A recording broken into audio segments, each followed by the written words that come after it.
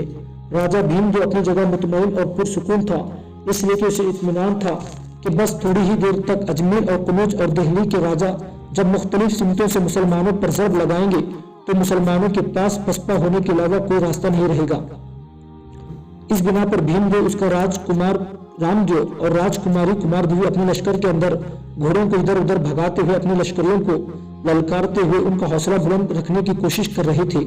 عین اسی لمحے جبکہ کمار دیوی اپنے لشکر کی اگلی صفوں کے قریب اپنے گھوڑے کو بھگاتے ہوئے بلند آواز میں چیختے چلاتے اپنے لشکریوں کا حوصلہ بلند رکھنے کی کوشش کر رہی تھی، سنسناتا ہوا ایک تیر آیا اور اس کے گھوڑے کے کان میں پوست ہو گیا تھا۔ اس تیر کے کمار دیوی کے گھوڑے کے کان میں پوست ہونے پر راجکماری کمار دیوی چونکی تھی، حیران اور پریشان بھی ہوئی تھی۔ اپنے سامنے دیکھا کہ شاید تیر چلانے والا نظر آئے، لیکن ابھی وہ اسی جستجو میں تھی کہ ایک اور تیر آیا اور اس کے گھوڑے کے دوسرے کان میں پوست ہو گیا تھا۔ گھوڑا سیچ پا ہو کر اچھل کود کرنے لگا تھا۔ جس وقت کمار دیوی گھوڑے کو سنبھالنے کی کشمکش میں تھی اور گھوڑا بے چینی اور بے تابی کا اظہار کرتے ہوئے دولتیاں جھاڑنے لگا تھا کہ ایک اور سنسناتا ہوا تیر آیا اور کمار دیوی کے بازو میں پوست ہو گیا۔ وہ کمار دیوی اپنے جسم پر مضبوط زرہ پہنے ہوئی تھی، لیکن تیر زرہ کی کڑیوں کو چیرتا ہوا اس کے بازو میں گھسا تھا۔ وہ زخم زیادہ نہیں آیا تھا، لیکن اس کے باوجود کمار دیوی پر ایسی وحشت، ایسا خوف طاری ہو گیا تھا کہ وہ گھوڑے کو سنبھال نہ سکی۔ گھوڑے کی اچھل کود کی وجہ سے گر گئی، اس لیے کہ اس کا بازو زخمی ہو چکا تھا۔ گھوڑے سے گرنے کے بعد کمار دیوی نے سب سے پہلے اپنے بازو میں پوست ہونے والا تیر نکالا۔ تیر کے پرم پر چھوٹا سا ایک کپڑا بھی بندھا ہوا تھا۔ اس کپڑے کو دیکھتے ہی کمار دیوی کا رنگ خوف اور وحشت سے پیلا ہو گیا۔ کمار دیوی نے جلدی جلدی کپڑے کی طرف دیکھا۔ اس پر ایک تحریر تھی، لکھا تھا، میں ایبا ہوں، میں نے تم پر 3 تیر چلائے، میں چاہتا تو تیروں تیر تیرے دل میں پوست کر سکتا تھا، لیکن میں نے ایسا نہیں کیا۔ حالانکہ اس سے پہلے میں تمہارے سپہ سالار کا صرف ایک ہی تیر سے خاتمہ کر چکا ہوں۔ آئندہ اس طرح بے باکی سے اگلی صفوں کی طرف نہ آنا، ورنہ ماری جاؤں گی۔ کمار دیوی کے کپڑے پر لکھی ہوئی تحریر ابھی پڑھ رہی تھی کمار دیوی کپڑے پر لکھی ہوئی تحریر ابھی پڑھ رہی تھی کہ اس کا باپ بھیم دیو اور بھائی رام دیو بھی وہاں پہنچ گئے۔ دونوں نے اپنے گھوڑوں سے اتر کر کمار دیوی کو اٹھایا۔ ایک لشکری بھاگا ہوا آیا۔ کمار دیوی کے گھوڑے کے کانوں میں جو تیر پوست ہوئے تھے وہ تیر اس نے نکال دیے۔ گھوڑے کی پیٹھ تھپ تھپائی۔ گھوڑا کسی حد تک پرسکون ہو گیا تھا۔ اتنی دیر تک بھیم دیو اور رام دیو کپڑے پر لکھی ہوئی تحریر بھی پڑھ چکے تھے۔ اس موقع پر بھیم دیو نے اپنے بیٹے رام دیو کی طرف دیکھا اور کہنے لگا، بیٹے وقت ضائع نہ کرو، کمار دیوی کو فوراً پیچھے پڑاؤ میں یا راج محل میں لے جاؤ، یہاں اس کا گرنا ہمارے لیے بدشگونی کا باعث بھی بن سکتا ہے۔ اگر لشکریوں میں یہ افواہ پھیل گئی کہ راجکماری اپنے گھوڑے سے گر کر ختم ہو چکی ہے تو یاد رکھنا لشکر کے اندر بھگدڑ مچ جائے گی، اور اگر تینوں راجا ہماری مدد کے لیے پہنچ بھی گئے تب بھی وہ ہماری شکست کو فتح میں تبدیل نہ کر سکیں گے۔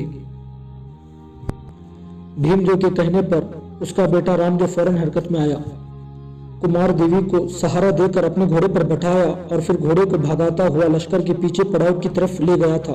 اس وقت جبکہ جنگ اپنے عروج پر تھی اور سلطان شہاب الدین غوری اس کے سالاروں اور لشکریوں کی تیز حملوں کی وجہ سے بھیم دیو کے لشکر کی حالات آہستہ آہستہ شکست سے قریب ہوتی جا رہی تھی، اس لیے کہ بھیم دیو کے لشکر کی اگلی صفوں کو مسلمانوں نے مکمل طور پر کاٹ چاٹ کر رکھ دیا تھا، اور جس وقت وہ اگلی صفوں کو روندنے اور ان کا خاتمہ کرنے کے بعد بھیم دیو کے لشکر کے وسطی حصے اور دوسرے پہلو پر ضرب لگانے کے لیے آگے بڑھے تھے کہ عین اسی لمحے ایک طرف سے اجمیر کا راجہ پرتھوی راج اور دہلی کا راجہ گوبند رائے نواح کرتے وقت سسکیاں بھرتی ہواؤں اور جوش مارتی ظلمتوں میں بربادی کی کندھکاری کی طرح سلطان شہاب الدین کے لشکر کے پہلو پر حملہ ور ہو گئے تھے۔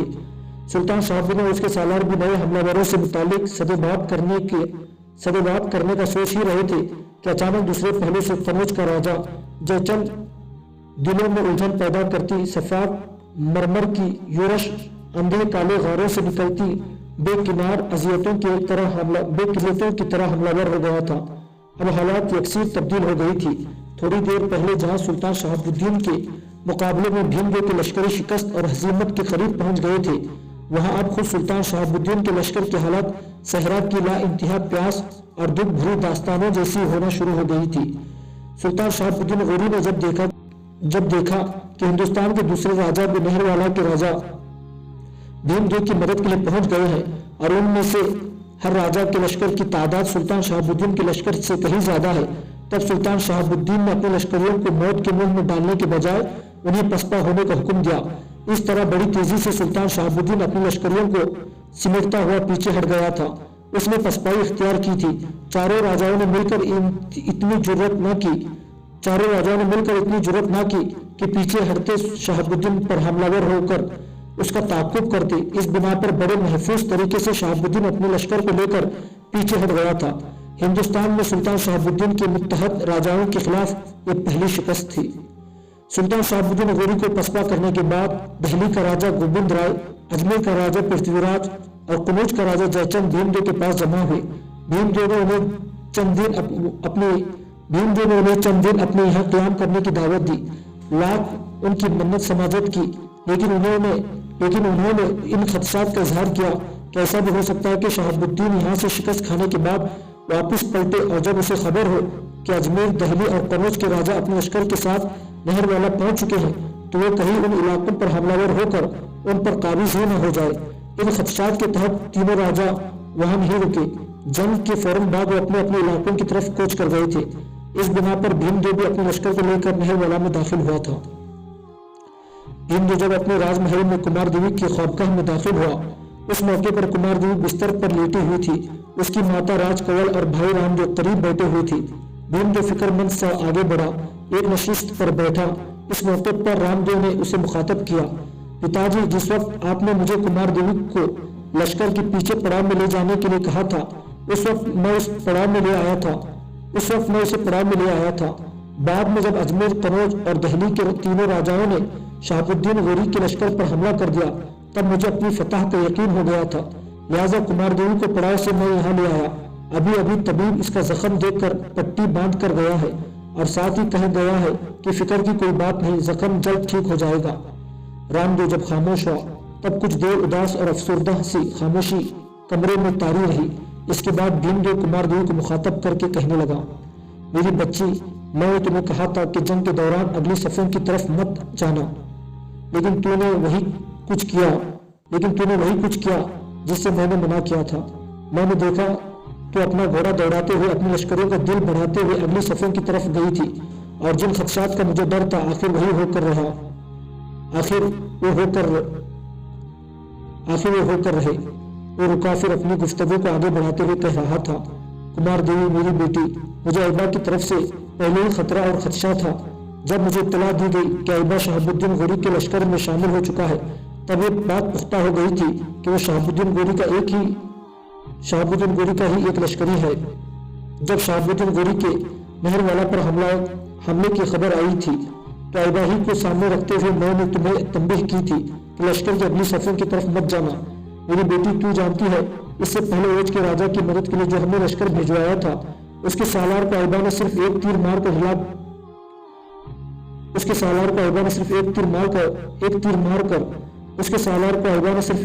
کر ہلاکت کے غار میں پھینک دیا۔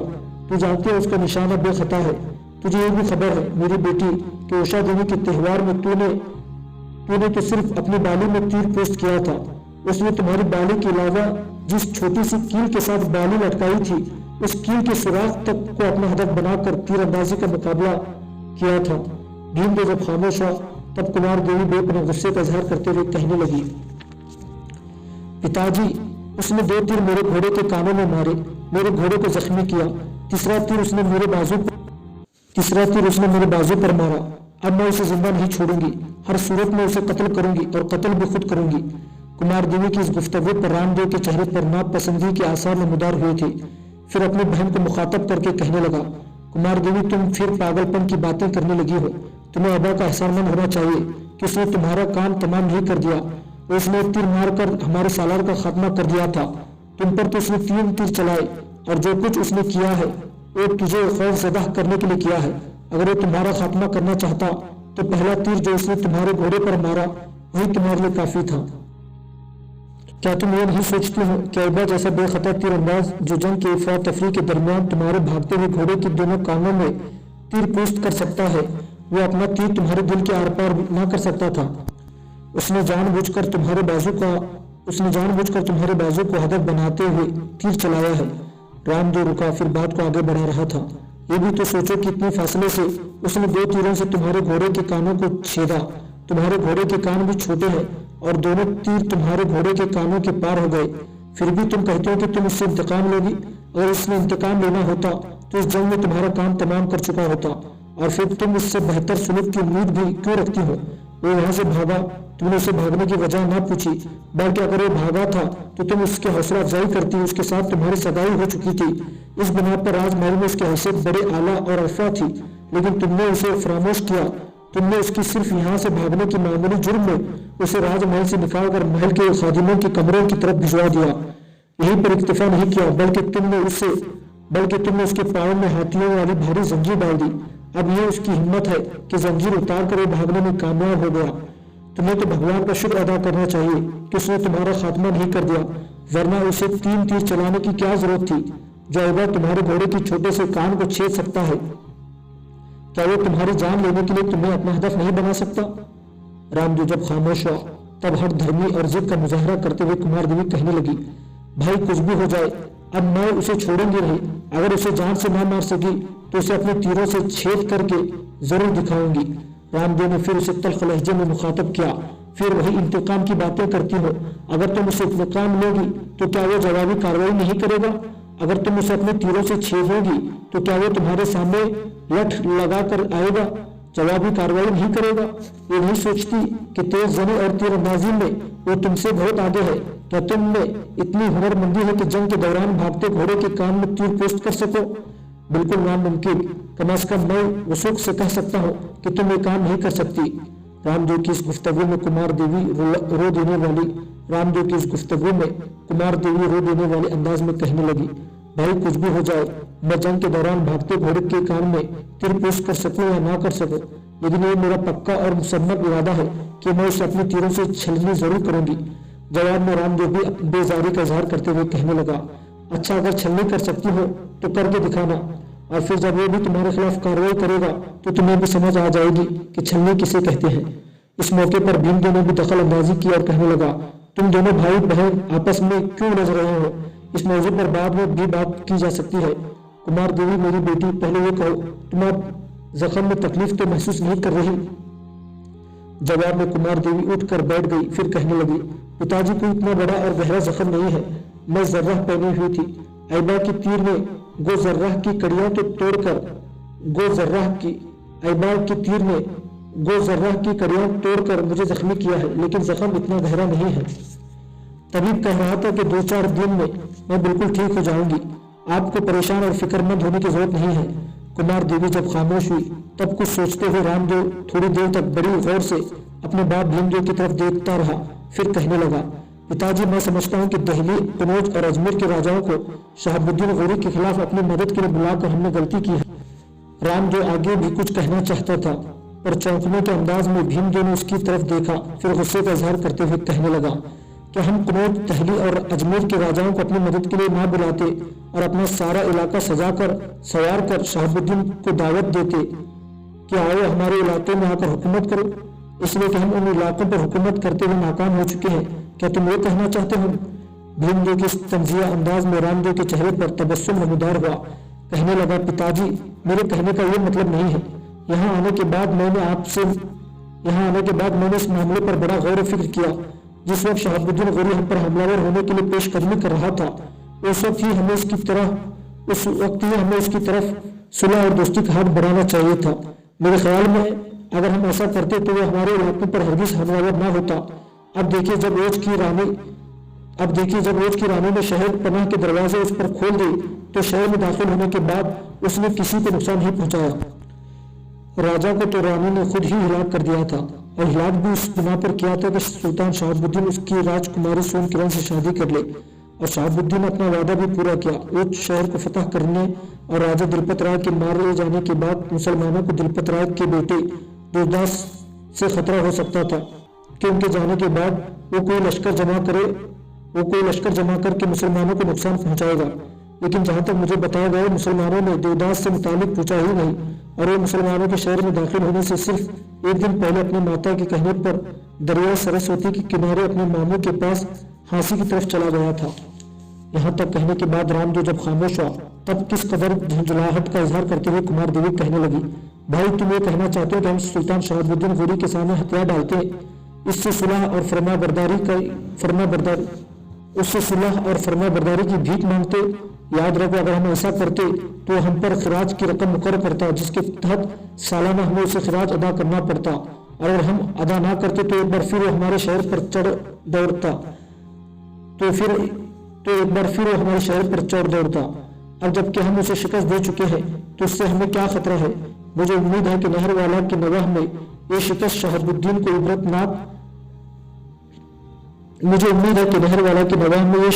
الدین کو عبرت کا سامان فراہم کرے گی، اور آئندہ وہ ہمارے علاقوں کا رخ کرنے کی کوشش نہیں کرے گا۔ کمار دیوی جب خاموش ہوئی تب رام دیو کہنے لگا، میری عزیز بہن یہ تیری بھول ہے، اگر نہر والا کے باہر شہاب الدین غوری کو شکست نہ ہوئی ہوتی تو شاید وہ نہر والا پر حملہ کرتا، لیکن اب جب کہ نہر والا کے نواح میں اسے شکست ہو چکی ہے تو ایک بار پھر نہر والا پر حملہ ضرور کرے گا اور ہر صورت میں ہم سے شکست کا انتقام لے گا۔ رام دیو کے خاموش ہونے پر اس کی طرف عجیب سے انداز میں دیکھتے ہوئے بھیم دیو کہنے لگا، رام دیو میرے بیٹے تم گول مول سی باتیں کرتے ہو جس کی مجھے سمجھ نہیں آتی، کھل کر کہو کیا کہنا چاہتے ہو؟ پتا جی میں کہنا چاہتا ہوں کہ یہ جو ہم نے شہاب الدین غوری کے مقابلے کے لیے اجمیر اور دہلی اور قنوج کے راجاؤں کو اپنی مدد کے لیے طلب کیا تھا تو اس کا رد عمل عین قریب آپ پر ظاہر ہوگا۔ خدشات بھری آواز میں بھیم دیو نے پوچھ لیا، کیسے خدشات؟ رام دیو پھر کہہ رہا تھا، پتا جی نہر والا کے نواح میں شکست اٹھانے کے بعد شہاب الدین غوری یوں ہی نہیں بیٹھا رہے گا، میں اصول سے تو نہیں کہہ سکتا لیکن میرا دل کہتا ہے کہ وہ انتقام لینے کا عجیب و غریب طریقہ استعمال کرے گا۔ اسے تو خبر ہو گئی ہے کہ اسے اجمیر اور دہلی اور قنوج کے راجاؤں کی مدد کی وجہ سے یہاں شکست اٹھانی پڑی ہے۔ میرا اندازہ ہے کہ کچھ عرصے تک وہ ہماری طرف توجہ نہیں کرے گا، پہلے اجمیر دہلی اور قنوج اور آس پاس کے دیگر علاقوں کا رخ کرے گا اور ان کی کمر توڑے گا، انہیں اپنے سامنے کمزور اور بے بس کر کے رکھے گا۔ اس کے بعد یاد رکھیے گا اپنے لشکر کے ساتھ وہ نہر والا کو رخ کرے گا اور ہم سے اپنی شکست کا انتقام ضرور لے گا۔ رام دیو کے خاموش ہونے پر بھیم دیو بھی تھوڑی دیر تک سوچوں میں غرق رہا، کچھ سوچتا رہا، پھر بڑی سنجیدگی میں اپنے بیٹے رام دیو کو مخاطب کر کے کہنے لگا، بیٹے میں نہیں کہتا کہ تمہاری سوچیں غلط ہے، درست بھی ہو سکتی ہے، لیکن شہاب الدین غوری کوئی اتنی بڑی اور مہان فوج بھی نہیں رکھتا کہ یہاں سے شکست اٹھانے کے بعد وہ ہندوستان کے دوسرے راجاؤں کا رخ کرے اور باری باری ان سب کو زیر کرنے کے بعد ہم سے اپنی شکست کا بدلہ لینے میں کامیاب ہو جائے۔ جہاں تک میرا اندازہ ہے یہاں سے شکست کھانے کے بعد وہ سیدھا غزنی کا رخ کرے گا اور اس شکست کے باعث ملنے والی شرمندگی کے باعث میرا اندازہ ہے کہ وہ آئندہ ہندوستان کا رخ کرنے کی کوشش نہیں کرے گا۔ شہاب الدین غوری کی ایک بات مجھے بہت اچھی لگی ہے جس کی خبر مجھے بعد میں ہوئی، میرے مخبروں نے مجھے بتایا تھا کہ اوچ کو فتح کرنے کے بعد کچھ عرصہ اس نے اوچ میں قیام کیا، وہاں اس نے اپنا حکیم علی کرماخ کو مقرر کیا اور وہاں سے غزنی جانے سے پہلے اپنے والی علی کرماخ کو بڑی سختی سے اس نے ہدایت جاری رکھی تھی کہ جس طرح اس سے پہلے اوچ میں اوشا دیوی کا تہوار منایا جاتا تھا اس نے حکم جاری کر دیا ہے کہ آنے والے دور میں بھی ہندوؤں کا یہ تہوار منانے سے نہ روکا جائے۔ میں سمجھتا ہوں یہ اس کا بہت اچھا اور دانشمندانہ فیصلہ ہے۔ اس نے یہاں کے مقامی لوگوں کے دھرم میں دخل اندازی نہیں کی۔ یہاں تک کہنے کے بعد بھیم دیو رکا، کچھ دیر تک بڑی پیار بھری محبت